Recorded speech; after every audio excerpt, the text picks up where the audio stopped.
My dear students, imagine a world of chemistry, where every scientist called molecules whatever they wanted.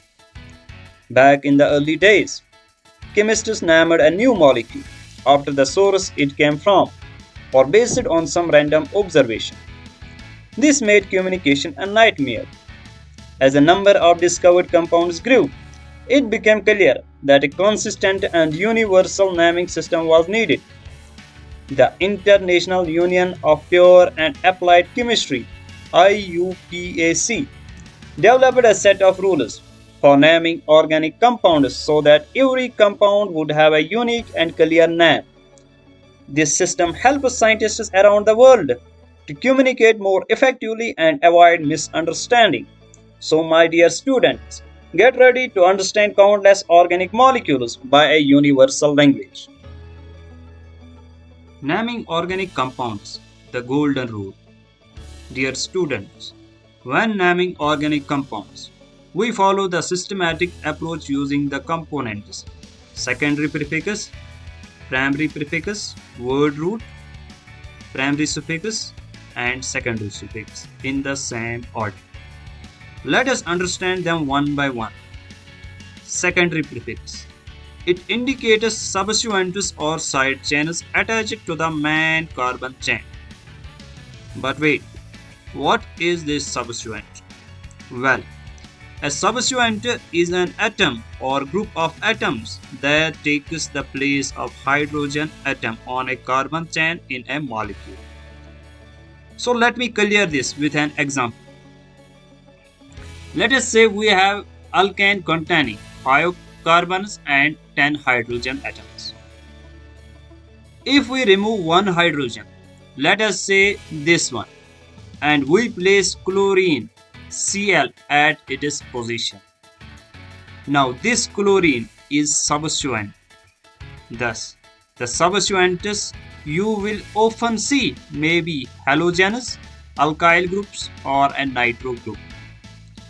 Halogens include fluorine, chlorine, bromine, iodine. For fluorine, secondary prefix fluoro is used, and for chlorine, chloro is used. For bromine, bromo is used.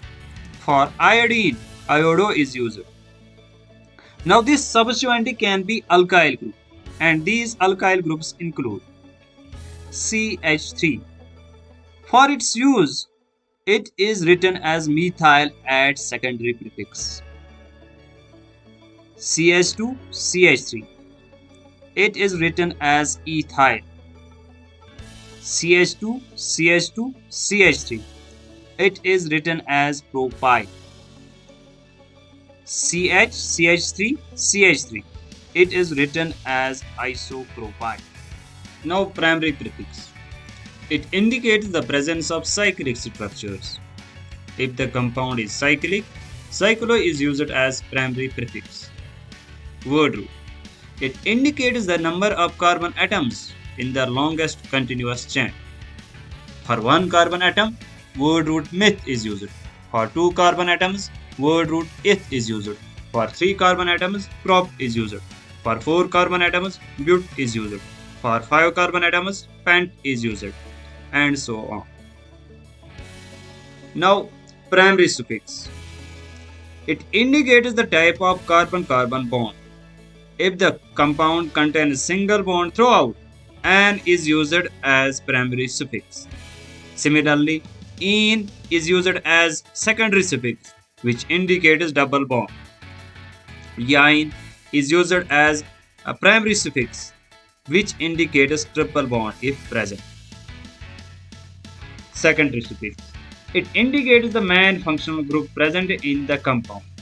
This functional group can be alcohol, aldehyde, ketone, carboxylic acid. The general formula of alcoholic group is ROH, or simply OH, where R indicates long chain of carbon, and secondary suffix used for alcohol is OL. Aldehyde. For aldehyde, general formula is RC double bond OH, or simply CHO. And secondary suffix used for aldehyde is AL. For ketone, general formula is RC double bond O R, and secondary suffix used for ketone is one ONE. For carboxylic acid, general formula is RC double bond O OH or COOH, and secondary suffix used for carboxylic acid is oic acid.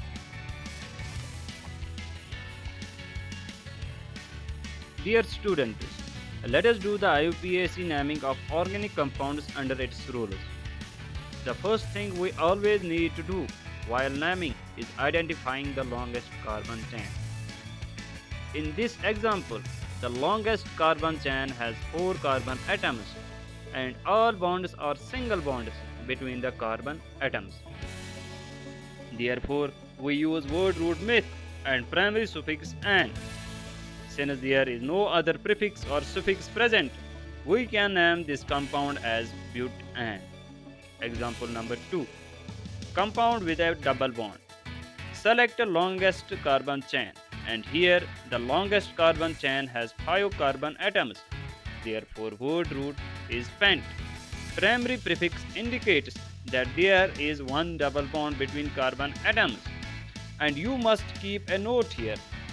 Number the carbon chain so that double bond gets the lowest possible number. Always use hyphens to separate numbers from words. Thus, if we number from the left side, the double bond gets lowest number. Therefore, IUPAC name of this compound is pent-2-ene. Now, example number 3. Compound with an alkyl group.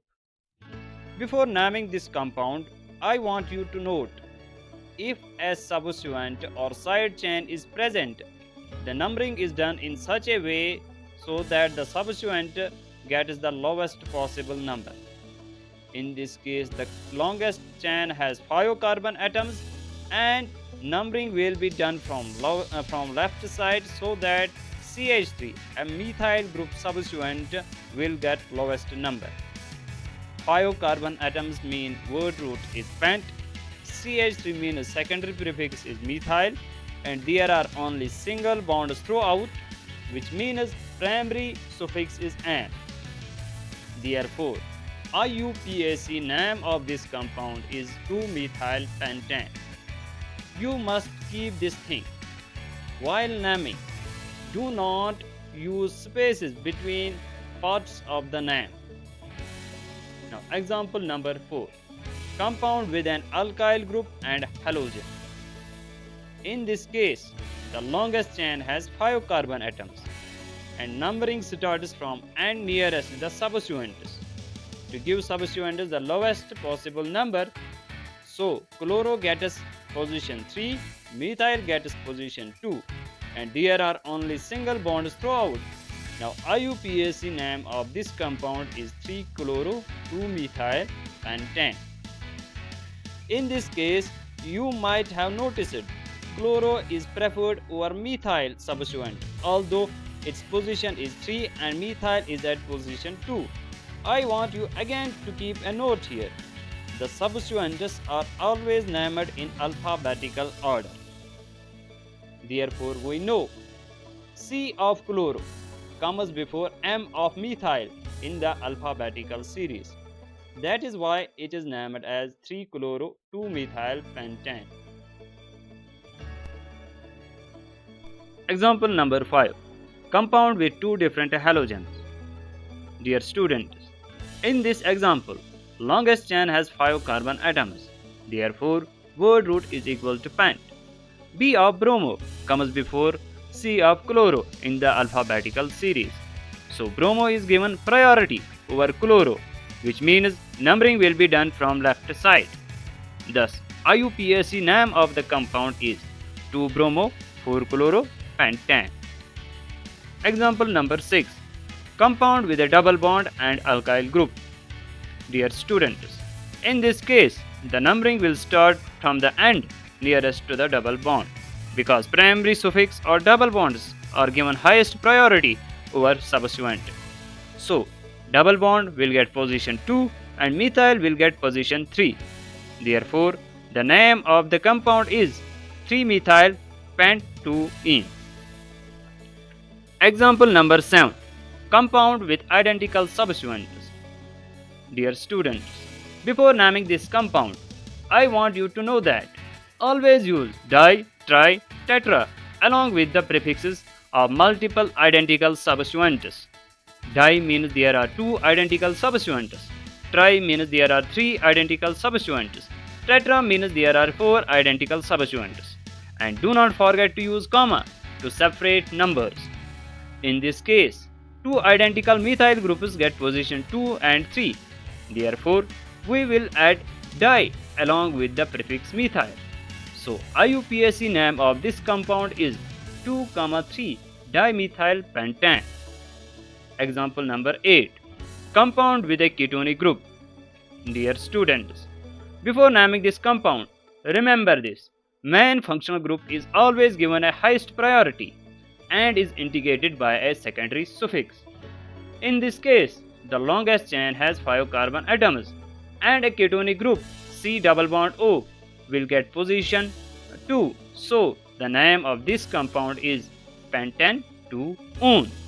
Please note it down. Always avoid double vowels. When primary suffix, for example in this case, an ends with vowel E, write it as pentane-2-one instead of pentane-2-one to avoid combination of 2 vowels such as E and O occurring together. Example number 9. Compound with a carboxylic group. In this case, the longest chain has 4 carbon atoms and carboxylic acid group is on the first carbon. Please note this.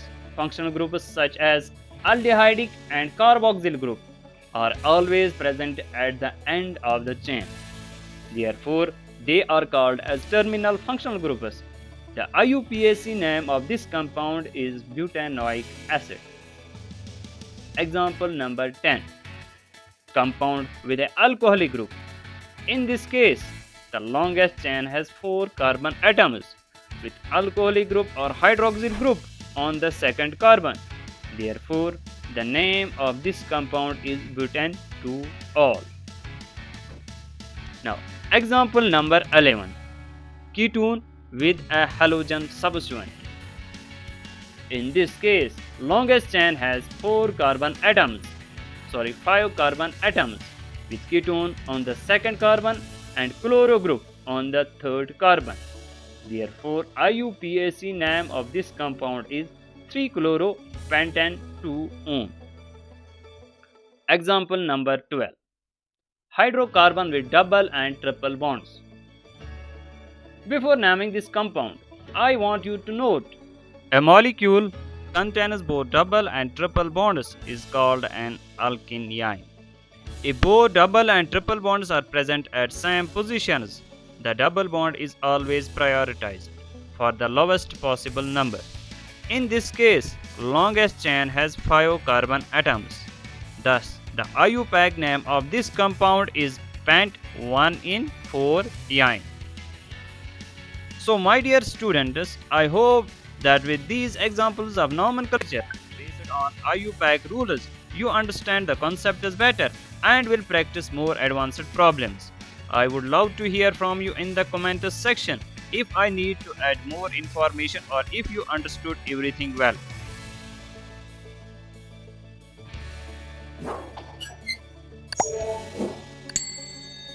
Now let us move towards the another topic, homologous series.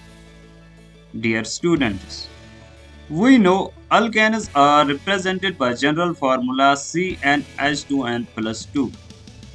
If n is equal to 1, it becomes equal to CH4, and the name of this compound is methane. We know adjacent to methane we have ethane with molecular formula C2H6, because in ethane n is equal to 2. Adjacent to ethane we have propane having molecular formula C3H8. Dear students, in all these alkanes, we see only a difference in molecular formula. Now let us see how much they differ from one another. We know methane has molecular formula CH4. Ethane has molecular formula C2H6 and propane has molecular formula C3H8. The noticeable difference between methane and ethane is CH2 and that of ethane and propane is also CH2.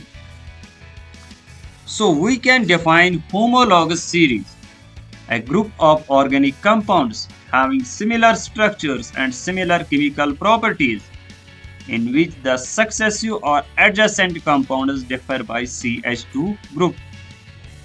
Now, what are the characteristics of homologous series?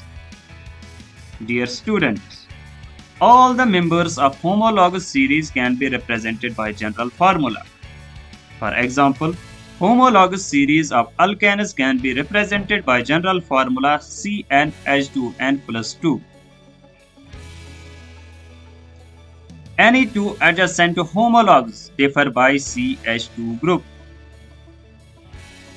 The molecular masses of any two adjacent members of homologous series differ by 14 atomic mass units because in CH2, atomic mass of carbon is equal to 12 AMU and that of hydrogen is equal to 1 AMU, which means molecular mass of CH2 is equal to 14 AMU. Dear students, the pentane we know has molecular formula C5H12. Let us do the numbering on its carbon atoms. 1, 2, 3, 4, 5. Now displace one carbon atom and put it as substituent at position 2 and satisfy its valency by placing 3 hydrogen atoms on it. The IUPAC name of this compound is 2-methyl-butane, having molecular formula C5H12. Now, let us displace carbon at position 4 and put it as substituent at carbon 2 and satisfy its valency. The IUPAC name of this compound is 2,2-dimethyl-propane and the molecular formula of this compound is C5H12. The compound 2,2-dimethyl-propane is also named by its common name, that is neopentane. 2-methyl-butane is named by isopentane and pentane by N-pentane. The prefixes N means normal or no branch, neo means 2 branches, iso means single branch. Thus, if a given molecular formula represents 2 or more structures having different properties, the phenomena is known as isomerism, and different structures are called structural isomers. Thus, pentane that we discussed has molecular formula C5H12 and has 3 structural isomers: N-pentane, isopentane, and neopentane.